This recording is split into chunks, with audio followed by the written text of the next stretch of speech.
before? Well, what I'm going to be doing on mine is that I'm going to be colour blending. I'm going to be taking the back that we produced earlier and I'm going to be using that and adding different fibres to it. So the red is a Scotch Mule, standard British fleece, and I'm going to be adding some grey merino to it. I'm also going to be adding some silk and some camel fibre, and I'm going to be putting in some Angora. So I'm going to be using lots of different fibres to produce a multi-textured, multi-fibre bat. So what I'm going to do is simply put in the colours, and I'm just simply going to lay them in, and you'll see that that grey stripe starting to appear, and I'm going to put in a second one now. And we're simply moving it through. You'll notice the speed that I'm turning the drum at. Because this fibre is already being combed, it's what we call top, and it can go straight onto your drum carder. In fact, when it's super fine like this, if I'm using the standard 72 pin card, I can simply paint the fibre onto the drum, because I don't need the sorting and ordering facility that Liquor-In provides me. So I'm simply going to paint that onto my drum. I like to think of this as being my canvas, and this is going to be the area where I produce these beautiful multi-textured bats. So this is going straight on, and you can see this beautiful camel and silk is bringing up a lovely texture to our bat. Simply going to push that into place. Now I've got a scrap of a combed and blended top. These are difficult to use sometimes when we receive them because they're already mixed together, but we might not like the finish that gives us. So again, I'm going to use my drum carder to change something which is scrap into something that's valuable and useful. So we're simply painting this onto the drum. If it was slightly more disorganised, I could simply put it in on the Liquor-In. Remember, pull the fibres apart. You want to be able to read a newspaper through the fibre if we're putting them onto the tray. So in it goes, and you'll find the Liquor-In simply picks it up. Because I'm going to be using the Liquor-In, I go much more slowly, but the fibre still pulls onto the drum and blends those colours straight the way across the drum. Because I'm using the Liquor-In, it spreads the colours for me and it puts it straight onto the drum itself. And again, we're going to take these fibres, I'm going to spread them out so it's thin enough for me to be able to read through them. Turn it onto the Liquor-In. Now, the fibre grabbed and it ran onto the Swift very quickly. Don't need to panic at this point, just slow down your drum carding speed so the Liquor-In has a chance to sort out the fibres where they're muddled. And here we've got a little tiny turn back. You can see where the fibres have looped back on themselves. The Liquor-In has done its job and it's picked those up for me so that I can reorder them and put them through on the second pass. And again, simply spread and turn. This is colour blending at its most basic. You can start to vary the colours that you're using. You can start to put together your own colours of fibre. I'm going to lift this colour very slightly by using this baby pink. It's a beautiful colour, it's very popular with young children, and we're simply going to put a little bit into this bat because it will lighten the colour and the intensity of the red. Just going to card that in. Now, because I held back on the fibre, you can see that immediately I've got a pick up on the Liquor-In. I'm going to deal with that using my porcupine quill, and I'm simply going to press that onto the drum, and that solves the problem. So we're going to build that fibre up until we've got a good layer of fibre on it. You can go with a little bit more of the Scotch Mule. And you'll see the colours changing. It's really quite magical when you see it. We can build the fibre across. Now obviously your colour choices here will affect what you're spinning or felting when it comes off. You need to be able to think about where you want to place colours on the drum. For example, you might be interested in spinning to produce a big striped sock yarn, in which case you would blend in colour bands across the drum and then spin lengthways down the bat that's produced. I'm going to show you how to Z-strip your bat in a minute to produce a usable fibre for you so that you're able to spin it. Here's one I did earlier. It's all looped up, it's come off the drum, and I simply stripped it into a long thin strip so it's an easy form for me to spin. So we're just going to finish this bat off and I'll show you the technique.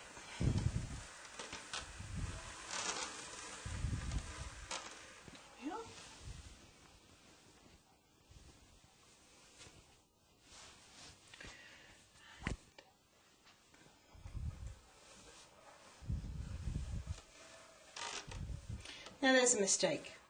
I've put too much of the purple through. All I'm going to do is simply take off the excess, and you'll notice at this point that I'm starting to see floats on the top of the drum appearing. As I'm going round, I'm going to check those again.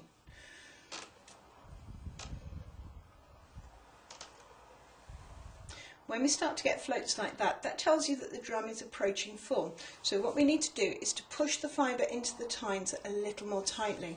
I'm going to take my finishing brush for this job and I'm going to put it onto the back of my drum.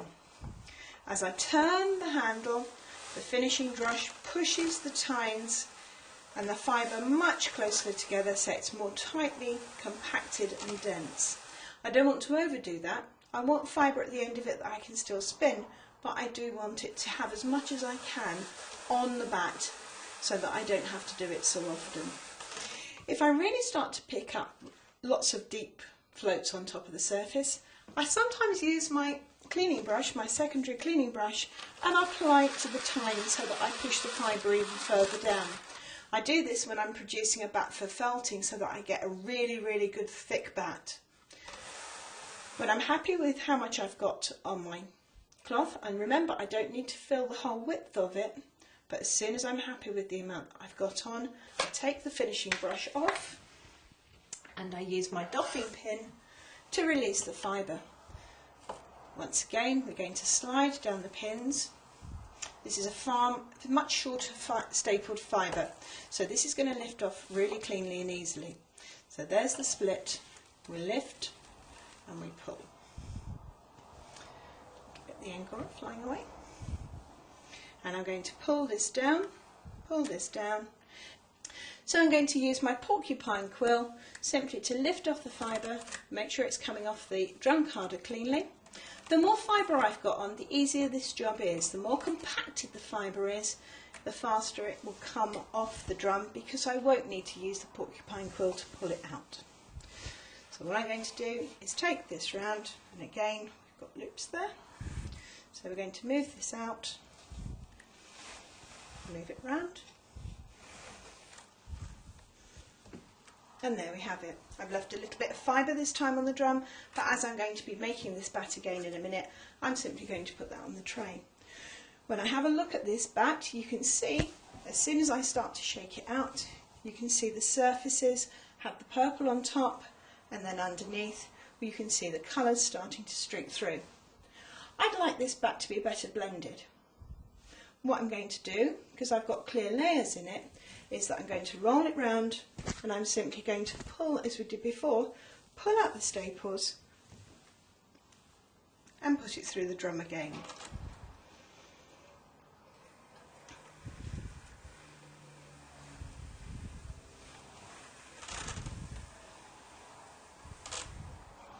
And you can see this time we're starting to blend those colours right the way through. Open out the fibre. I'm going to put my finishing brush back on the back of the carder so that push the fibres in. And remember, I'm using some quite fine fibres here on my standard cloth.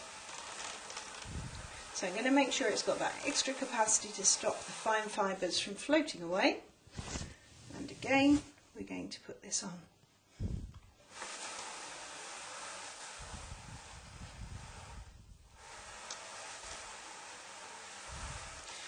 You'll notice in my bat that I've got a great deal of texture in it. Because it's got silk in, the silk will run through, and the little imperfections in the silk give the texture of the bat a really nice finish. So when we spin this out, we're going to be looking at a tweedy style yarn rather than a smooth yarn. And there goes my silk. Just pull it round. You can see that the colours are beginning to blend and the silk is beginning to give us highlights. You'll also notice this bat has got some sparkle in it. And for those of us who really like sparkle, it's a really good addition to any bat and one that the drum carder copes with well. The sparkle is actually a nylon. It's called Angelina or Tri-Noble. Either will be used on a drum carder. If we're going to do something really wild with it, if we were to use a coarse drum, then we could use things like tinsel, lametta, metal strips, paper. All of those things can be added into your drum carded bat if you're using the coarser drum. But at the moment we're just going to be working on using this very fine nylon. And we'll just finish this one.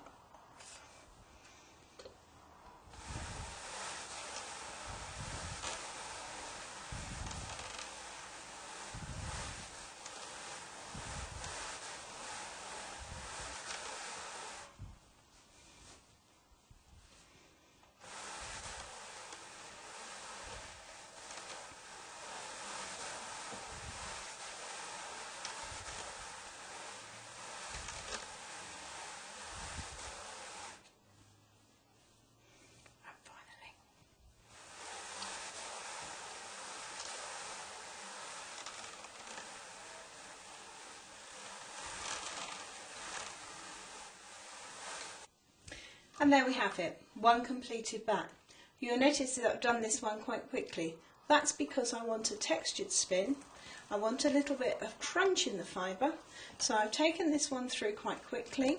You'll notice that it's not entirely smooth, but that's what I want for my spinning. I want a lovely, crinkly, crispy yarn, has plenty of texture in it. And I do that at the carding process rather than at the spinning end. I'm going to take out my bat, and again I'm just going to simply pull it away. If need be, I'm going to use my porcupine quill, just check that that's done, and we're going to take this bat straight off. Okay. You'll notice that I've got a little bit left behind. Just simply going to use the porcupine quill again to pull that out and to smooth it down, and there we have it. One blended bat, and this time it's much better blended. You can still see the individual colours striping through it, you can still see the silk striping through it, but you can see that we've got a much better colour blend now compared to how it was to start with. For me to spin this, I would need to Z-strip it. Z-stripping is where you take a bat and you pull it apart so that you have a handful. This is actually a roving. It's not top, it's called a roving because this is carded, not combed. We're going to pull that out. When we get to the end, rather than pull it off, we simply start in the middle. On a good sized bat we should get as many as 8 passes. This bat's a bit thin, so we're going to get 4 out of it. So here we're going to take it and pull it apart. And then when I get to the places where it's joined, I'm just going to simply rejoin it. Then to keep it knit, put a small amount of twist into it, and then I'm going to loop it up. When I spin from the braid, which keeps it neat and tidy. Finished braids are often a good way to simply store your fibre, but remember, don't put your fibre into plastic bags and don't leave it in the braid for too long, otherwise the fibre will start to mat and felt.